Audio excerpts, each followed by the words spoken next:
Hi, it's Mrs. Mallet, and what we're going to talk about today is the power of a quotient rule. Now, the power of a quotient rule is similar to the power of a product rule.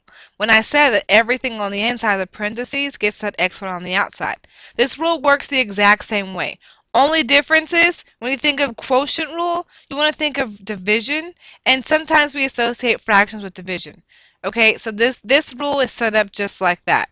So let's say we have x over 7, and I want to raise this to the second power. Okay, the power of the quotient rule states everything on the inside, now both the numerator, the top, and the denominator, the bottom, is going to get that exponent. Okay, so this will become x to the second power over 7 to the second power. We can simplify this further because we all know what 7 squared is. That's right, it's 49. So your answer would be x squared over 49. That will be your final answer. Okay, let's try another example. Let's say that I have x over y to the fifth, and I'm doing all that to the third power. Okay, this, remember, it works the exact same way. Everything on the inside of the parentheses is going to get that exponent regardless. Alright, so on top I have x to the third power, and on the bottom I have y to the, remember, your power rule. When you have a power raised to a power, you multiply your exponents together.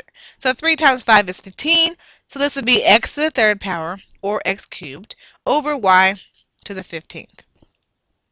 Alright, Miss Mallet, I bet you're thinking, okay, well what if you have numbers there? I'm glad you asked. Let's work that out the exact same way. Let's say that I have 2a to the fourth over b to the third, and I want to take all this and raise it to the fifth power.